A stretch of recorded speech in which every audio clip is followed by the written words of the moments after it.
Ever wondered why people go on killing sprees? Are you interested in exploring the paranormal?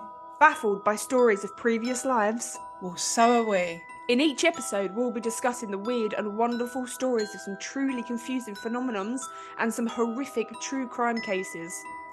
Find us on Facebook, Instagram and TikTok and join us every Tuesday wherever you listen to your podcasts. And be prepared to be totally and utterly perplexed.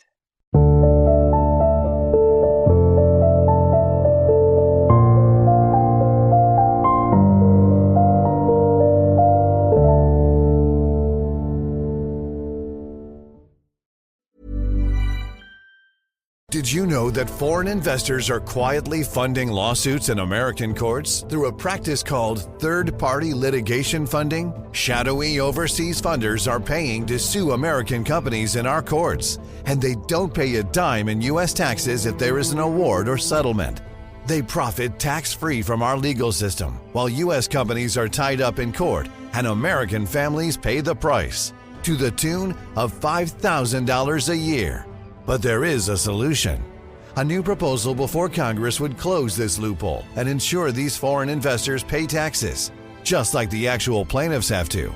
It's a common sense move that discourages frivolous and abusive lawsuits and redirects resources back into American jobs, innovation, and growth. Only President Trump and congressional Republicans can deliver this win for America and hold these foreign investors accountable. Contact your lawmakers today and demand they take a stand to end foreign-funded litigation abuse.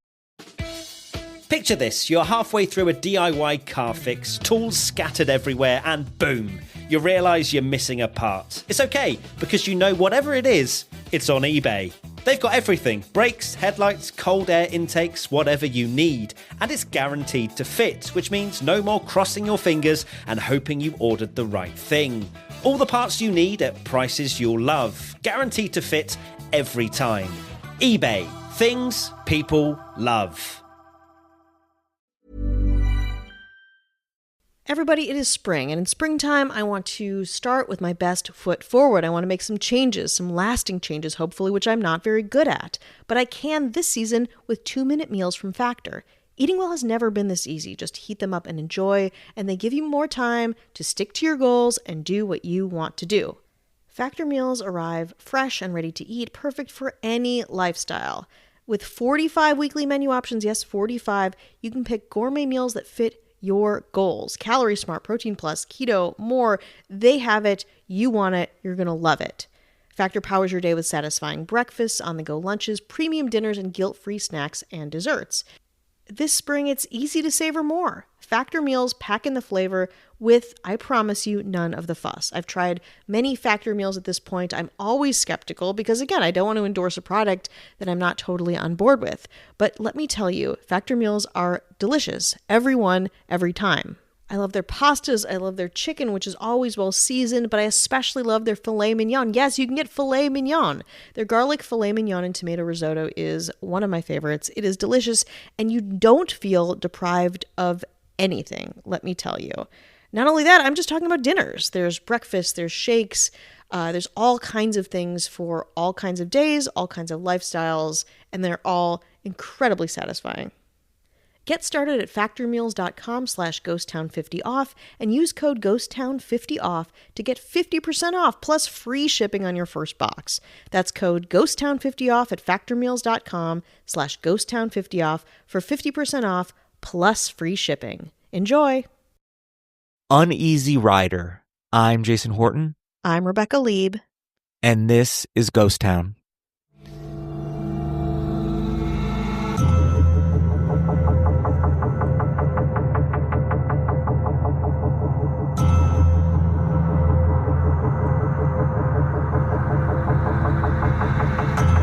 Taylor Kramer was an aerospace engineer who knew how to configure the flight path of a nuclear missile.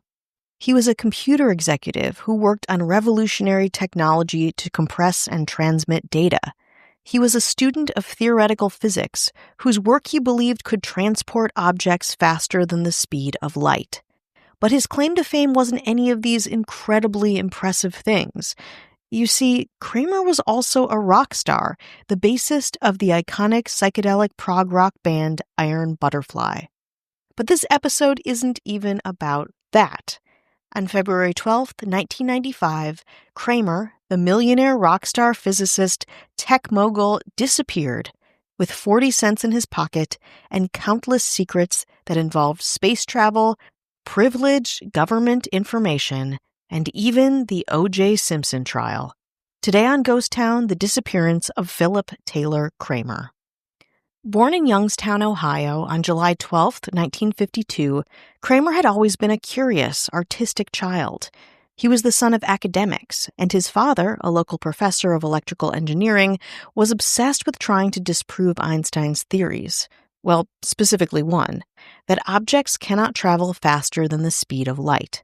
At age 12, Kramer seemed to be following in his father's footsteps when he won a school science fair by building a laser strong enough to pop a balloon. But his life took a drastic turn in 1974. It was then that he joined the band Iron Butterfly as its bass guitarist and recorded 2 albums with the band, Scorching Beauty and Sun and Steel, both released in 1975. At the height of his rock stardom, Kramer went through a kind of quarter-life crisis, urging people to stop calling him Philip and instead to call him only Taylor. After only a year with Iron Butterfly, he abruptly left the band, though he continued to play with Ron Bushy, a founding member of the group and also a dear friend of his in later years.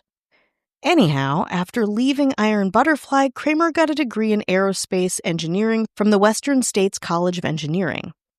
From there, he went to work for the Department of Defense, contracting on the MX missile guidance system, a position that would have likely exposed Kramer to incredibly confidential and sensitive information, giving him unique access into governmental secrets. A 1996 Washington Post article theorized that this was true, saying, quote, Glenn Mavis worked with Kramer, and both had to swear a national security oath. Mavis would claim to have noticed Kramer's office cubicle taped shut on several occasions, something engineers did to, quote, signal that their work was classified and not to be viewed by anyone else. Mavis isn't sure exactly what Kramer was doing, the Post went on to report, but he knows it involved helping to get the MX missile to fly accurately. Though his work up until that point focused on aerospace engineering, Kramer was much more interested in data storage, and in the early 1990s, he transitioned into the private sector, working on video compression and facial recognition systems in what would become the foundation of the tech industry. At the time, Kramer became recognized as one of the field's leading experts, founding Total Multimedia with Randy Jackson, Michael Jackson's brother. The company focused on data compression for digital storage and claimed they were the first to create a video compression method for a full-motion video. But this endeavor proved to be much harder than Kramer thought, and in 1994, the company filed for bankruptcy. Although he continued to consult for similar companies, financial problems got the best of Kramer, who now owed tens of thousands of dollars to friends and family. Many who knew Kramer, including his former coworker Glenn Mavis, had said he, quote, frequently operated on the financial margins, accruing debts in a number of business ventures from which he always seemed to rebound. Quote, he could deal with it, recalled Mark Spywak, another of Kramer's former business partners, who remembered Kramer always bounced back from every financial hardship. Eventually, Kramer also stumbled upon the author James Redfield, whose philosophy on raising vibrations and communicating with unknown sources of intelligence were dramatically outlined in his best-selling book, The Celestine Prophecy. Also around this time, Kramer was experimenting on newer, more fringe technologies that would have allowed immediate data transfers, a breakthrough that would have circled back to his father's own obsession, discrediting Einstein's faster-than-light theories. According to his wife, Jennifer Kramer, Kramer had told her that this new technology had been, quote, it was so simple that no one had found it before. Kramer reportedly explained to his spouse that the technology could use facial recognition to find lost children or missing individuals by way of AI. Naturally, this would be a huge breakthrough, especially at the time, and a dangerous technology if it fell into the wrong hands. Kramer's intense, often manic dedication to his work led to sleep deprivation and eventually paranoia. Later, both his father and his wife would recall that Kramer began to voice concerns that people were coming after him because of his work. According to Jennifer Kramer, quote, "The day before he disappeared, we went on a hike to the top of the hill by our house, and we looked across, and you could see the whole valley where we live. And there's a cross up on the hill that belongs to one of the colleges nearby. And he turned around and he pointed to the cross, and he said, 'Look, honey, our house is right in the path of this cross.' He started to see sacredness in everything." On February 12, 1995, Kramer left for Los Angeles International Airport, where he was scheduled to pick up some friends. But Kramer never arrived at LAX as planned. Instead, Kramer called his wife to let her know that his plans had suddenly changed. He also told her that he loved her very much. She said in a later interview, quote, "I said, 'Taylor, where are you? Where are you going? What are you doing?' And I started to get scared, and I thought something was wrong with him." Jennifer also said that Kramer told her that he'd meet his friends at their hotel room later that afternoon, but she knew in her gut that something was terribly wrong. She continued, quote, "Really calmly and lovingly, like he normally talks to me, he said, 'When I see you, honey, I have a big surprise for you.' But I knew in my gut that Taylor wasn't going to be at the hotel. I just knew he wouldn't be there." In the span of the next 20 minutes, Kramer made many strange calls to friends and family. One of the calls was to his Iron Butterfly drummer friend, Ron Bushy. Quote, "Bush, it's Taylor. I love you more than life itself." His voice sounded stressed and scared, Bushy recalled, like maybe he'd even been crying. I don't know. Then he hung up. After that call, Kramer called 911. This call was different than all of the others. According to a transcript, he told the operator that he planned to kill himself, adding, quote, "I want everyone to know that O.J. Simpson is innocent," a reference to Kramer being asked to give his expert testimony on the video footage of the murders at the Simpson trial, which was underway at the time. "They did it," Kramer added, and then he hung up. It was the last thing anyone would ever hear him say. More after. Did you know that foreign investors are quietly funding lawsuits in American courts through a practice called third-party litigation funding? Shadowy overseas funders are paying to sue American companies in our courts, and they don't pay a dime in U.S. taxes if there is an award or settlement. They profit tax-free from our legal system, while U.S. companies are tied up in court, and American families pay the price, to the tune of $5,000 a year. But there is a solution. A new proposal before Congress would close this loophole and ensure these foreign investors pay taxes, just like the actual plaintiffs have to. It's a common sense move that discourages frivolous and abusive lawsuits and redirects resources back into American jobs, innovation, and growth. Only President Trump and congressional Republicans can deliver this win for America and hold these foreign investors accountable. Contact your lawmakers today and demand they take a stand to end foreign-funded litigation abuse. BetterHelp Online Therapy bought this 30-second ad to remind you right now, wherever you are, to unclench your jaw, relax your shoulders, take a deep breath in and out. Feels better, right? That's 15 seconds of self-care. Imagine what you could do with more. Visit betterhelp.com/randompodcast for 10% off your first month of therapy. No pressure, just help. But for now, just relax. After this break. Hi, hello, how are you? Hello out there. We're checking in. This is it. Till next week. We want to say until next week. Yeah, this is it. This is it until 1,000 more times. So get it while you can, which is whenever you want. Anytime.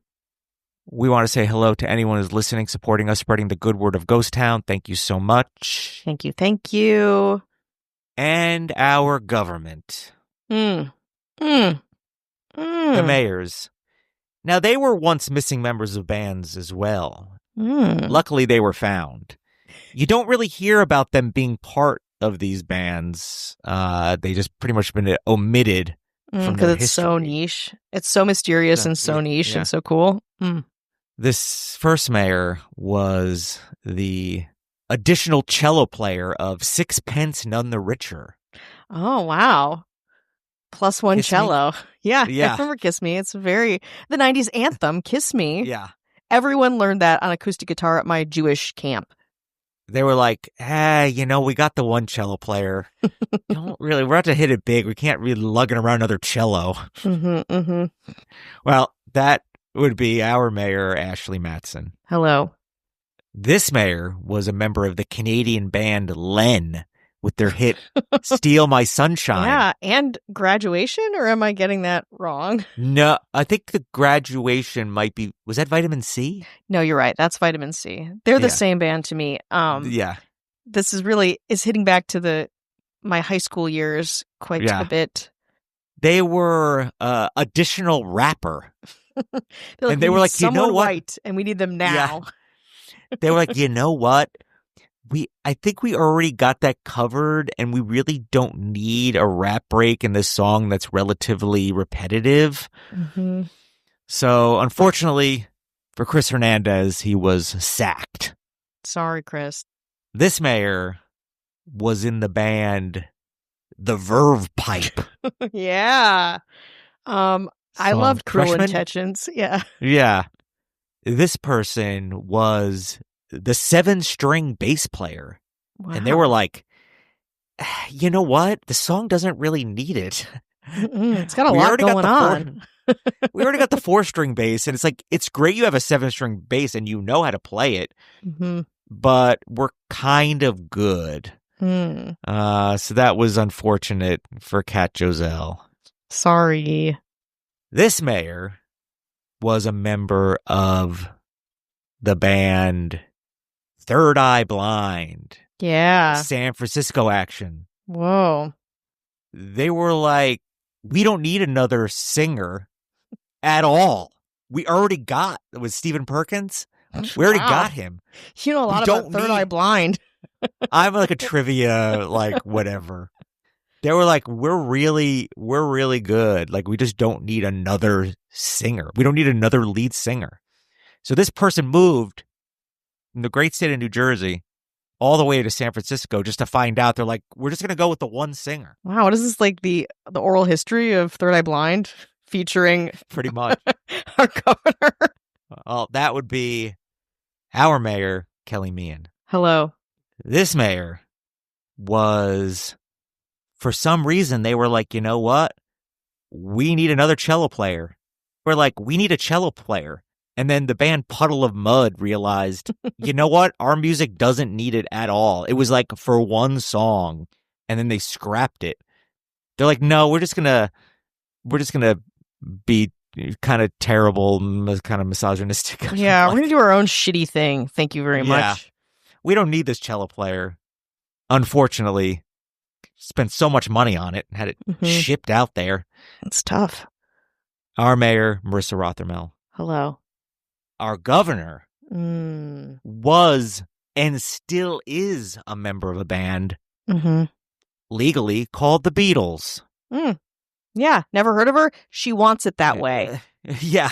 She was like, this is too like high key for me. I'll just be Yeah. rich and amazing and a genius. Yeah. Thank you.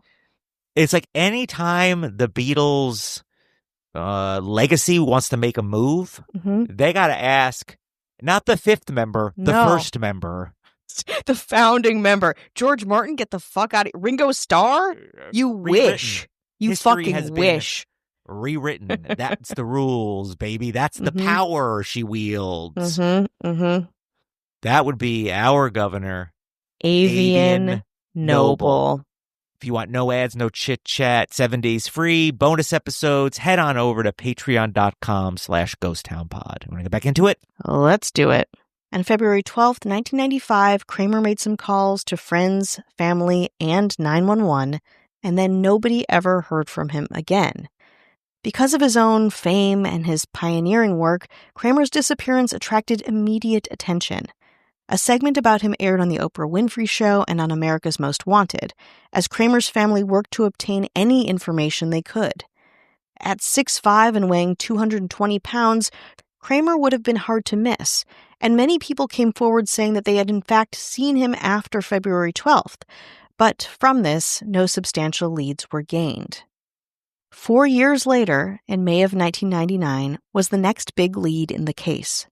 2 photographers were shooting in Decker Canyon, about a mile and a half east of Los Angeles' Pacific Coast Highway in Malibu. It was there that they discovered a 1993 green Ford Aerostar van with human remains inside, which seemed to have crashed at the bottom of the canyon.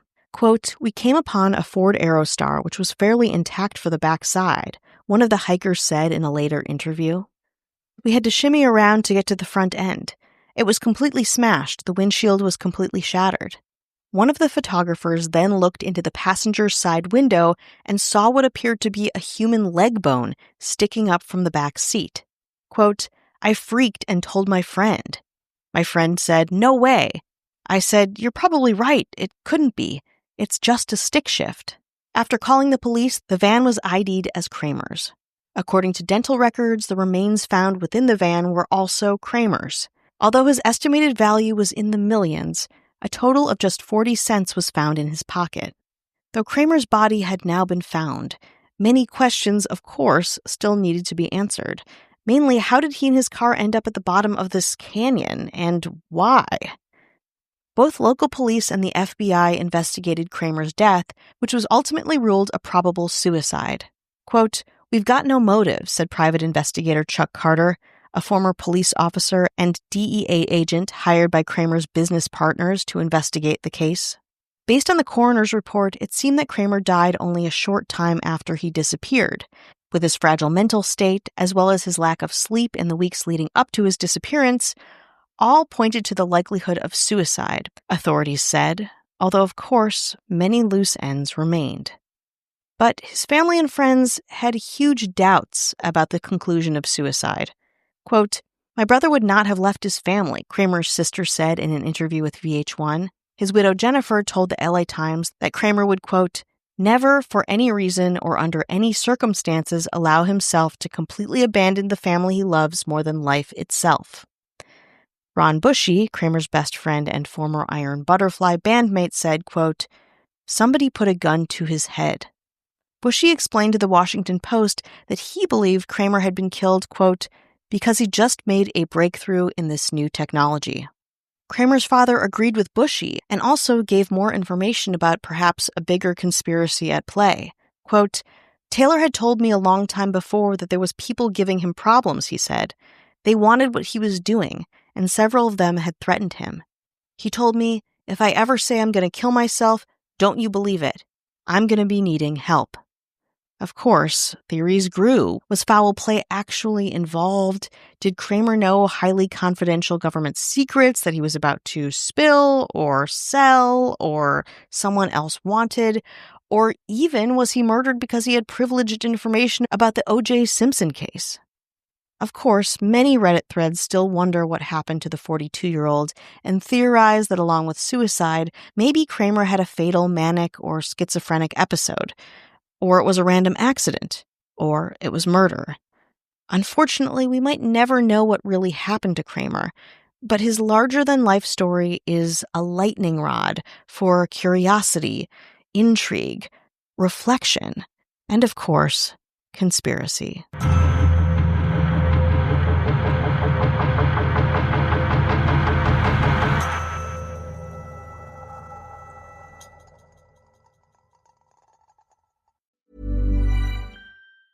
Did you know that foreign investors are quietly funding lawsuits in American courts through a practice called third-party litigation funding? Shadowy overseas funders are paying to sue American companies in our courts, and they don't pay a dime in U.S. taxes if there is an award or settlement.